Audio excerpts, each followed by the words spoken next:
মরণের সময় আমার ছেলেটাকে এক নজর দেখতে দে। আজাল বলেছে মরিয়ম, এই কথাটা আমি মাবুদের কাছে পেশ করছিলাম, তবু মাওলা তো একটু সময় দেয় না। ঈসা রুহুল্লাহ ফল হাতে নিয়ে মনে খুশি নিয়ে যেতেছে রে, আজকে আমি মার হক আমি আদায় করতে পারবো। মা বোনেরা আপনারা গো, আজকে সেই নবীর বাড়ি তোমার শুনতে আসছি রে বাবা। আজকে নবী যদি এত জীবনে কষ্ট করতে পারে, আজকে আমরা নবীর বাড়িতে আমরা কেন মোহাব্বত দেখাইতে পারি না? আল মাদ্রাসাতুল বাইতি, মাদ্রাসা হলো নবীর ঘর, নবীর বাড়ি। আব্বাজন খবরদার খবরদার, আল্লাহ রাসূলের কাছে ওই আব্দুল ইবনে মাসউদ বলল, গো নবী আল্লাহর কাছে সবচেয়ে বড় আমলটা কি?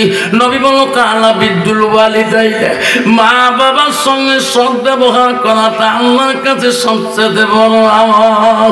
বন্ধ কর আমার মা বোনেরা, শুনে রাখো মা, হযরত ঈসা রুহুল্লাহ যেদিন জেরুজালেম পাহাড়ের ভিতরে গো, মা যখন তার সাথে কথা বলে, ঈসা রুহুল্লাহ বলে, মা আমি একটা কথা বলতে চাই মা। মা গো, আমাকে তুই জন্ম দিয়ে কত জীবনে কষ্ট করলি মা, তোর শরীরে রক্ত মা জেরুজালেম পাহাড়ের মধ্যে রক্ত তো বানিয়ে দিলি মা, আমি তোর এখনো হক আদায় করতে পারি না মা। আজকে আমি রুচা বলছি মা, আজকে আমাকে একটা আদেশ করুন মা, আমি তোমার হক আদায় করতে চাই। মা মরিয়ম বলো, ঈসা রে তুমি ছোট বাচ্চা কেমন কই আমার হক আদায় করবা? কইছে মা জেরুজালেম থেকে মা তুমি না কত ফল পাকো না, আমি আমাকে খাও, আজকে তুমি আদেশ করো মা, আমি নিজে হাতে ঈসা রুহুল্লাহ জেরুজালেম থেকে একটা ফল আনি মা, আমি তোমার হাতে দিয়ে মা আমি তোমার হক আদায় করতে চাই। মরিয়ম বলছে রে বেটা, জেরুজালেম পাহাড়ের ফলের গাছগুলো বড় উঁচু লম্বা, তুমি তো হাতে পাবা না, এত কেন কষ্ট করবা বাবা? মা আপনি আদেশ করলে মা আমি চেষ্টা করবো মা, আমার জন্য আপনি যত কষ্ট করেছেন জেরুজালেমের জমিনে মারে, সাদা মার্কিন কাপড় তোমার নাল বন্ধ করে দিচ্ছে জেরুজালেমের মানুষ, আপনি একটু দয়া করে আমাকে আদেশ করুন। মা বলে যারা এসে যা কষ্ট করিস না, যদি ফল তুমি জেরুজালেম পাহাড়ে না পাও ফিরে আসিও। ঈসা রুহুল্লাহ ছোট ছেলে রে জেরুজালেম পাহাড়ের মধ্যে কান্দার বলে, আল্লাহ আমার মা আমার জন্য যত কষ্ট করেছে আল্লাহ, আমি তার ছেলে হয়ে যদি হক আদায় করতে না পারি আল্লাহ আমি মার জন্য কি আদায় করব? আল্লাহ এমন একটা ফল আমার কাছে হাতে আনিয়ে দাও, এই ফলটা যাতে আমার মাকে আমি নিজ হাতে খাইতে পারি। ঈসা রুহুল্লাহ জেরুজালেম পাহাড়ের ভিতরে গোটায় পাহাড়টা কামড়ে, কোনো জায়গায় ফল হাতের কাছে পায় না। জেরুজালেম পাহাড়ে লাশ সিমনায় যখন যায়, যে দেখে একটা গাছের গোড়ায় ফল ডব ডব করে আছে, ঈসা রুহুল্লাহ আস্তে করে যা ফলের মধ্যে হাত দিয়ে কামলা, আজকে আমি আমার মা হক আদায় করতে পারবো। ফলটা হাত দেওয়ার সাথে সাথে আল্লাহ বলে, আজরাইল রে তাড়াতাড়ি যা, মরিয়মের জানটা তুমি কাবাজ করে নিয়ে আয়। আজাল বলছে মাবুদ তার সন্তান ফল বলে গেছে, কেমন করে জানটা কাবাজ করবো? আল্লাহ বলছে, আজরাইল আমি আল্লাহ যেটা জানি তুমি সেটা জানো না, এই ফল যাতে মরিয়মের পেটের মধ্যে যায় না। হযরত মালিকুল মউত আসি সালাম দিল মরিয়মকে। মরিয়ম বলো, তুমি কে? মানতা তুমি কে? বলছে, আমি হলো মালিকুল মউত, আমি আজরাইল। মরিয়ম বলে, আজরাইল তুমি কেন? আমি তোমার জান নিতে আসছি।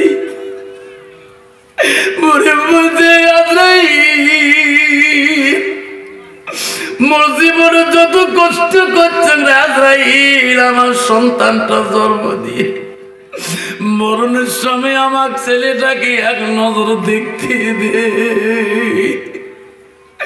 আজাল বলেছে, মরিয়ম এই কথাটা আমি মাবুদের কাছে পেশ করছিলাম, তবু মাওলা তো একটু সময় দেয় না।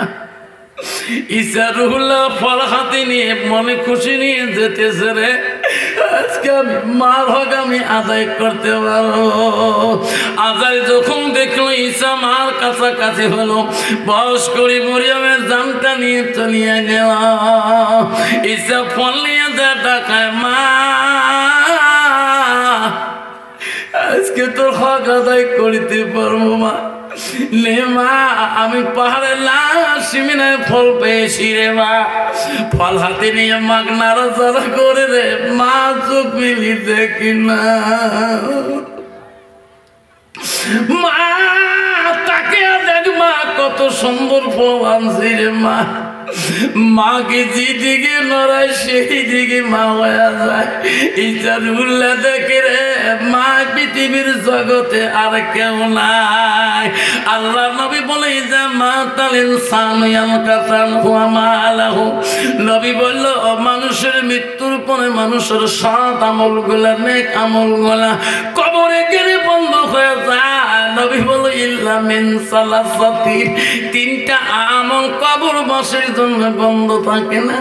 আব্বা সব বন্ধ হয়ে যায়, তিনটা আমল বন্ধ হয় না। রাসূল বলল সাদাকাতুল জারিয়া, যারা দুনিয়া বুকে সাদকা জারিয়া করে দিবে, দান খয়রাত করে দিবে। বুখারী হাদিস। আল্লাহ নবী বলেন মিহি আনতা পাহু বিহি শাইয়ান, যারা ইলম শিখে অপরকে শিক্ষা দান দিবে।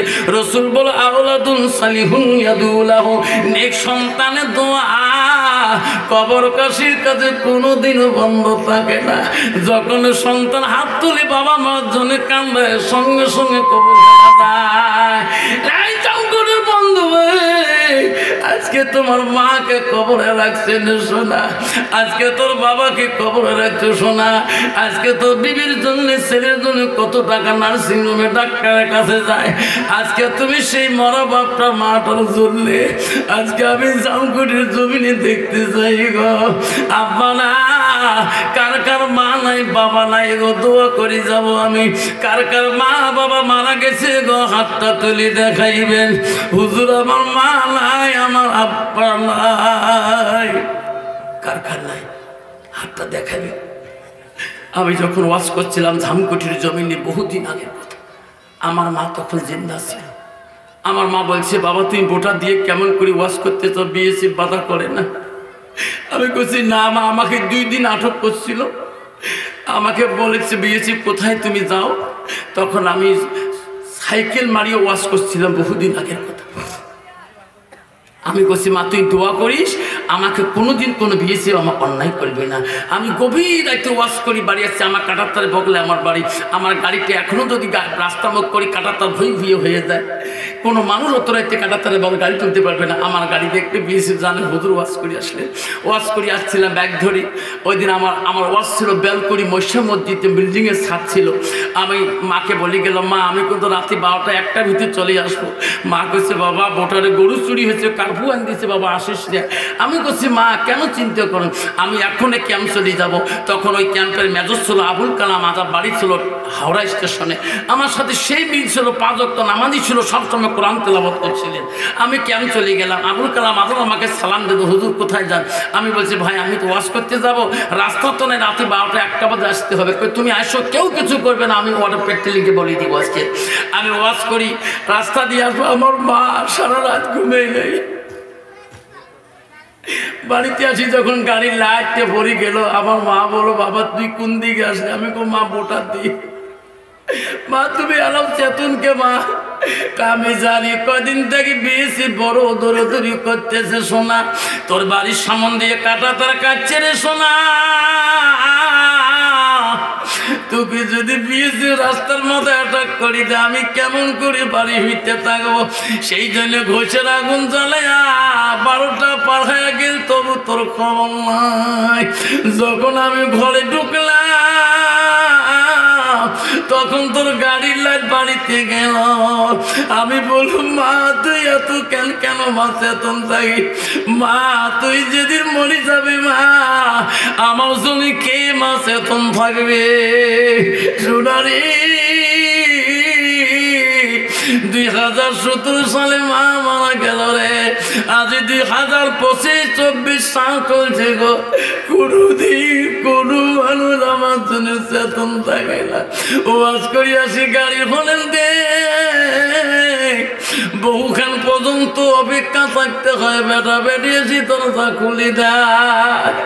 আমি ওয়াজ করি আসি, বেটি বলে আব্বা তোর চোখের কেন পানি, কমেডির সাথে তর্ক হয়েছে নাকি?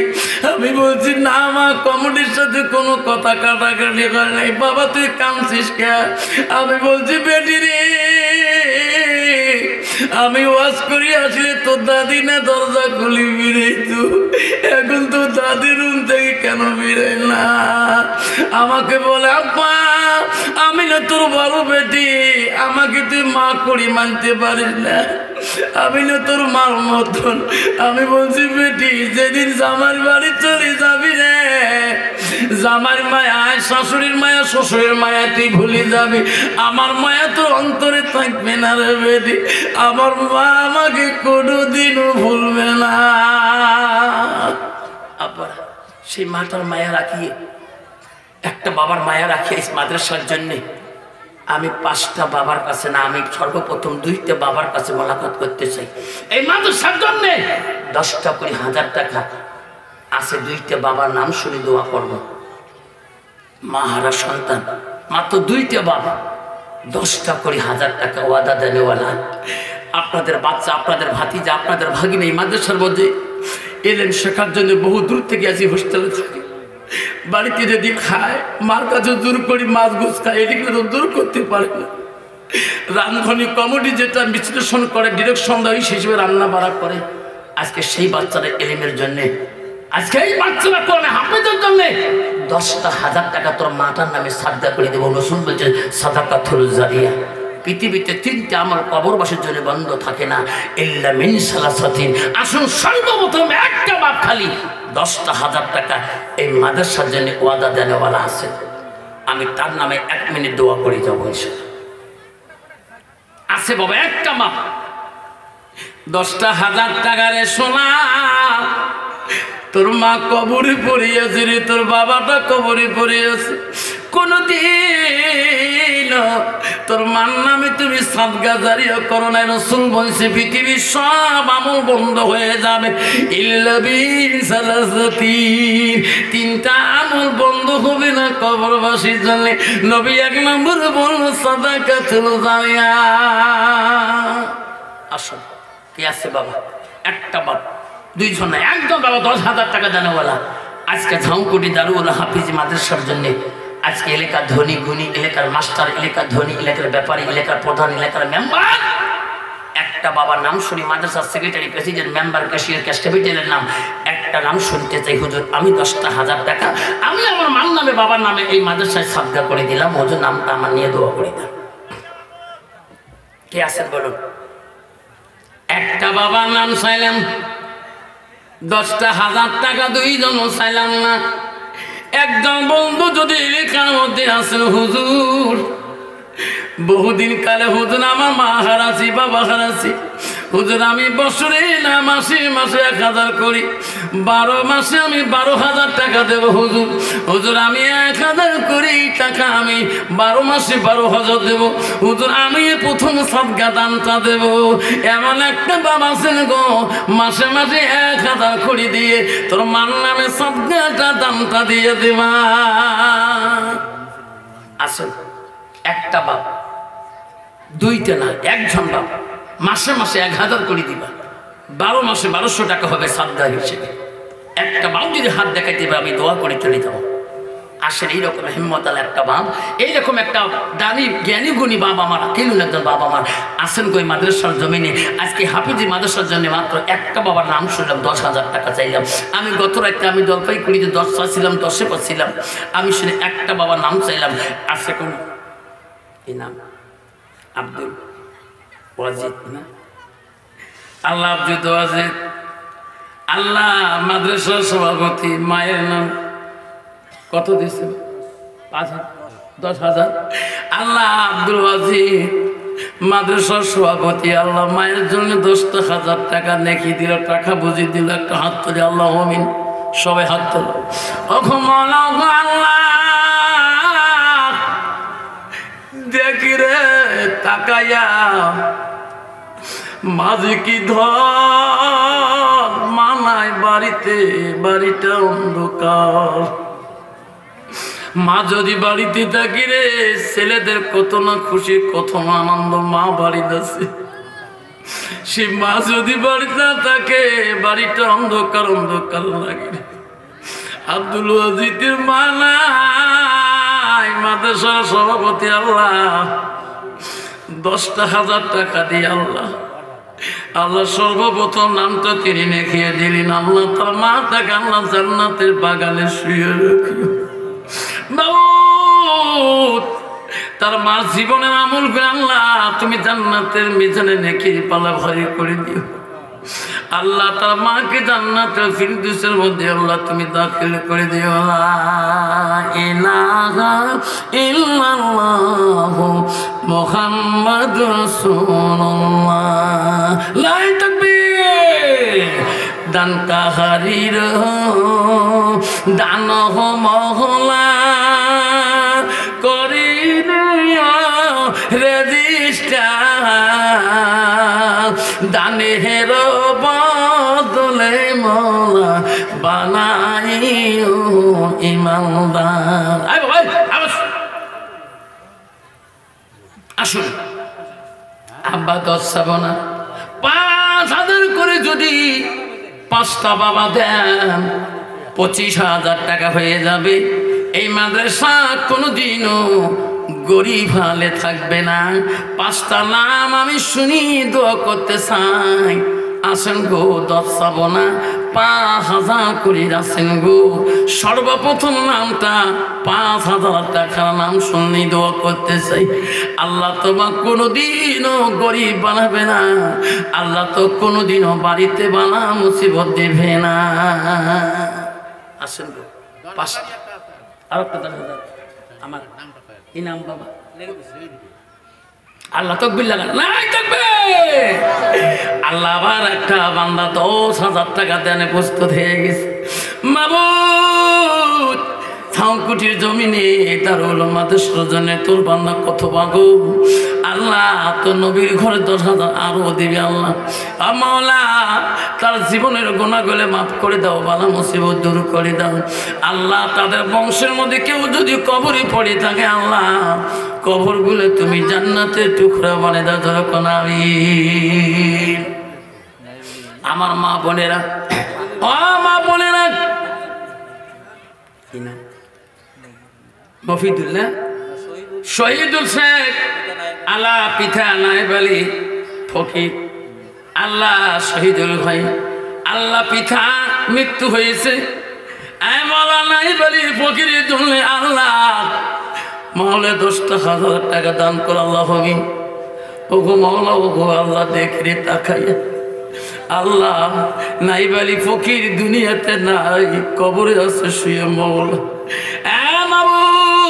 তার সন্তানের কত মায়া, তার বাবার জন্য আজকে এই মাদ্রাসার জন্য সদকাদারি হিসেবে 10,000 টাকা আল্লাহ দান করে দিল। আল্লাহ সেই দান তোমার দস্তরে কবুল করে নাও। লা ইলাহা ইল্লাল্লাহু মুহাম্মাদুর রাসূলুল্লাহ। লাই তাকবীর। দানকারী কি জিন্দাবাদ, দানকারী কি, দানকারী কি, ওয়াদের দানকারী কি, শহীদুল দানকারী কি।